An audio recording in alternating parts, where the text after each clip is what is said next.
colega, vai ser fundamental achar este ângulo alfa aqui. Por quê? E isso, eu não tenho nem esse ângulo, nem esse, né? Então, olha o que eu vou fazer. Eu vou chamar esse aqui de beta, para ficar elegante, Ninja Mutante Power Plus. E vou somar esses três ângulos. Esses três ângulos vão dar quanto? É meia volta, né? Show de bola. Beta, só um pouquinho, mais alfa, mais 90, igual a 180. Já que o alfa é 60, beta mais 60, mais 90, igual a 180. E mais passa para o outro lado, menos. Claro que dava de perceber que era 30 mentalmente, certo? Só que é importante, principalmente para o aluno que está ainda aprendendo a montar a sua conta, né? Não se esqueça, não adianta saber fazer a conta se tu não souber mostrar como tu fez, principalmente nos vestibulares discursivos, que é uma tendência. A UFSC, que não tinha vestibular discursivo, hoje tem, e tu não pode zerar. Se tu zera na questão discursiva, tu tá fora. Então tu vê, mesmo que conseguir um décimozinho, tens que aprender a conseguir isso aí. Sempre tem uma idiotia.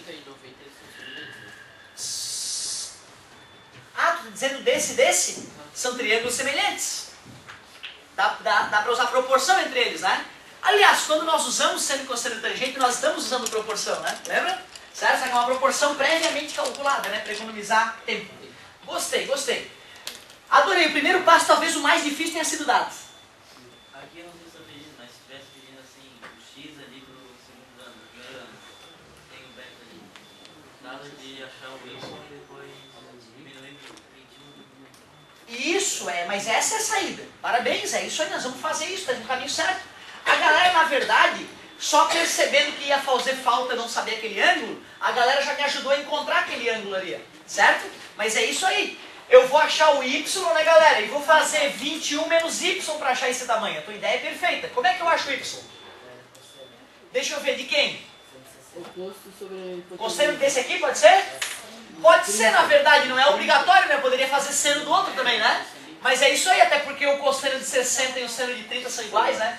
Cosseno de 60 é o cateto adjacente, y sobre a. Cosseno de 60, 1 sobre 2, ou 0,5. Está dividindo, passa. 12 sobre 2 é y, descobriu y. 6 metros. Aí, olha só, eu vou chamar esse tamanho aqui de z. Se eu chamei esse tamanho de z, como é que eu descubro z? Isso, z mais y, esse mais esse é o total, que é 21.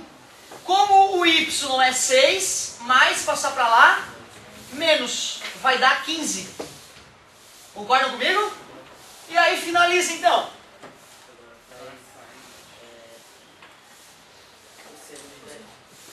Cosseno de beta é o cateto adjacente, que é o z, sobre a hipotenusa, que é o x. O beta é quanto mesmo?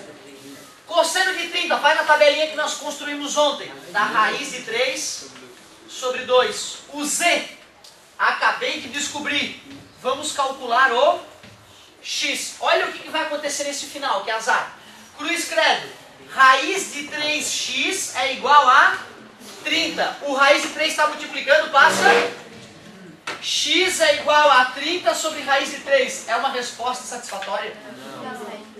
Não, porque tem que racionalizar. Claro que se o cara chega até aqui, né, cara, na prova, vou tirar um décimo de repente. O cara já fez um trabalho bonito e louvável. Raiz de 3 multiplicando em cima e embaixo, ficaria 30 raiz de 3 sobre 3. Resposta final. 10 raiz de 3. Ele pediu para usar a raiz de 3 como 1,63? Não, 1,7. 1,7 ele pediu? Eu odeio quando os caras pedem isso, não entendo qual é o problema de deixar a raiz de 3. Assim, por exemplo, ó, eu digo que é igual.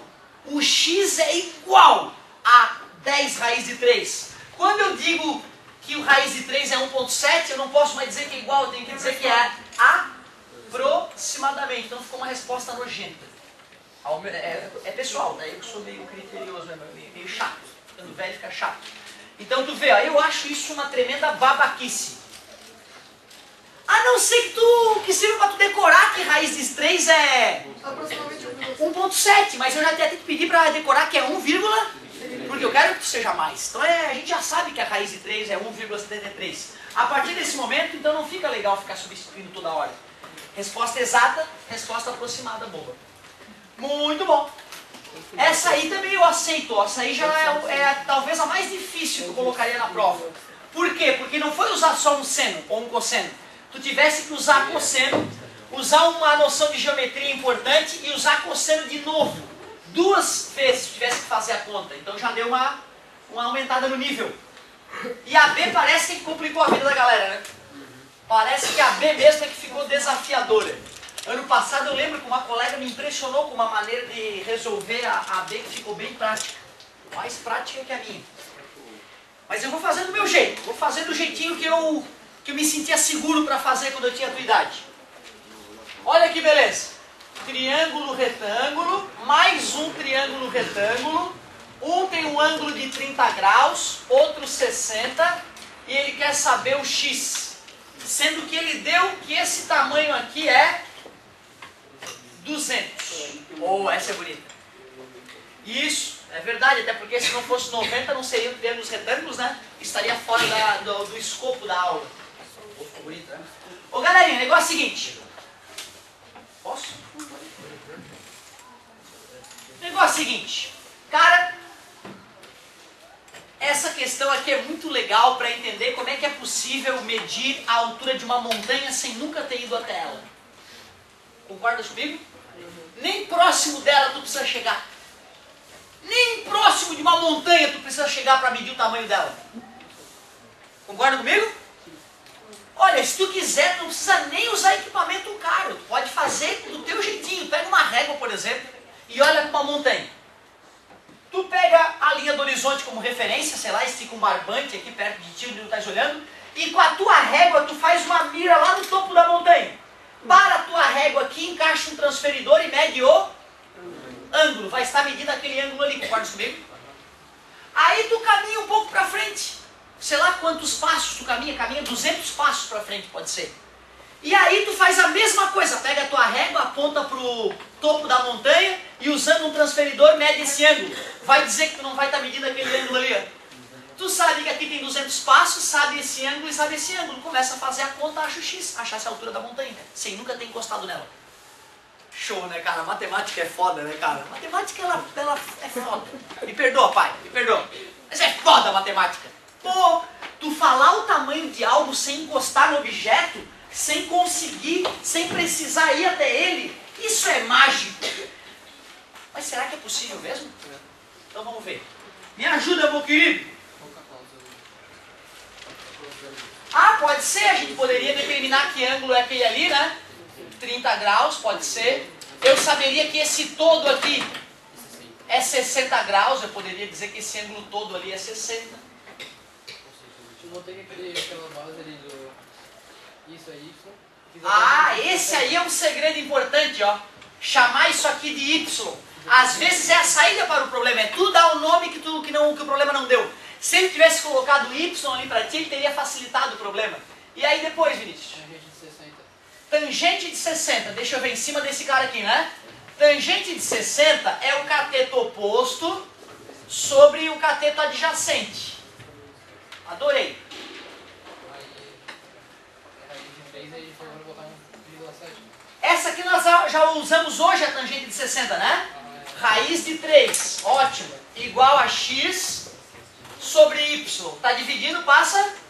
Pô, que legal, ó, já montei uma equação. Eu só não colocaria 1,3 por aquele motivo que eu citei anteriormente, que aí a conta para de ser precisa. Mas no final das contas, como a gente vai ter que substituir, né? Matou a pau, parabéns. O que mais? Agora quer substituir. Pelo raiz 3i. Pra poder ficar só uma... Ah tá, tu diz botar o... Ah tá, isolar o x, tu quer que eu use o y para poder jogar aqui, é isso? Beleza. Y igual a x sobre raiz de 3, multiplica por raiz de 3 em cima e embaixo, ótimo. Y igual a x raiz de 3 sobre 3. Vamos que vamos, descobrimos esse tamanho ali. Agora faz tangente de 30. Tangente de 30 é o cateto oposto, que é x, sobre o cateto adjacente, que é isso aqui tudo, né? Isso aqui tudo o que é? 200 mais y. Tangente de 30. Raiz de 3 sobre 3. Era só pegar a tabela que nós construímos ou que a tua apostila fornece também. É igual. Nós já isolamos o y, né? Agora é só substituir aqui, certo? Agora olha que bonita que ficou a conta. Eu não tinha isolado o y antes justamente com medo de que a conta ficasse muito feia. Se de repente a gente tivesse isolado o x e substituído o x, talvez ficasse mais fácil. Como? Não, mas é porque eu tinha isolado o x, tu falou para isolar o y, eu obedeci. De repente a comunicação não rolou, certo? Mas tu vê, ó, às vezes o cara tem geometria para resolver, se não tiver matemática básica, o que adiantou? Certo? Isso aqui a gente te ensina a resolver lá no 8º ano, né? Há 2 anos atrás tu já brinca disso aí. Então tu vê, se aquelas coisas não estavam bem resolvidas, o cara pode dar uma sofridinha. Ó, eu ainda acho, né, como o amigo falou que ele ainda usou essa ideia que era melhor, botar no lugar do x 3 raiz de 3y, né? E aí faz o cruz credo, aparentemente vai ficar mais fácil. Mas já que não tem medo de matemática básica, vamos fazer assim mesmo. O raiz de 3 multiplica 200 mais x raiz de 3 sobre 3 é igual 3x. Aquele lado ficou bem legal. Fazendo chuveirinho, 200 raiz de 3 vezes raiz de 3? 3. E 3 sobre 3 vai eliminar. Igual a 3x. Desculpa, querido. Sou um berrão. Ô, galerinha, cortou 3 com 3, mais passou pra lá? Menos. Pronto, 200 raiz de 3 é igual a 3x menos x, que dá? Tá multiplicando, passa? X igual a? Parabéns, 100 raiz de 3. A conta está exata. Qual é a unidade? Eu não apaguei, professor. Qual é a unidade? Obrigado. Pois não. 1,73 é aproximado ou é exato? Ainda é aproximado. Isso é que é loucura, Arthur. Raiz de 3 é um número com infinitas casas após a vírgula.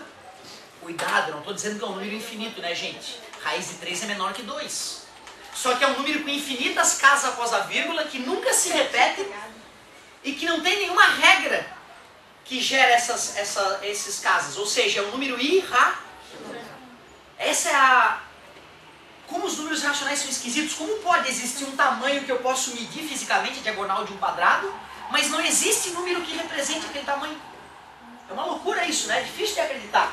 Então tu vê, se eu coloco 1.7, que é o que a apostila diz, a resposta ficaria aproximadamente 170 metros. Se eu coloco 1,73, que é um valor um pouco mais correto, já dá 173 metros. Cara, deu 3 metros de diferença, bicho. 3 metros de diferença. Só porque o cara pediu para eu usar 1.7. Olha que fraqueza do cara. Agora deixa eu ver se eu usar o valor mais preciso ainda. Porque eu só decorei 1,73. Eu não decorei o resto. Vamos ver aqui. 3 raiz 1,732050807757. Vai embora para sempre. Que loucura. Vezes 100. Vezes 100. Aqui. 173,20 daria 20 centímetros de erro ainda usando 1,73. Então tu vê, o cara ainda erra por 20 centímetros se ele bota só 2 casas após a vírgula. Outra, se esse número fosse maior, né? Eu teria que usar mais casas após a vírgula do raiz de 3 para dar a conta com mais precisão.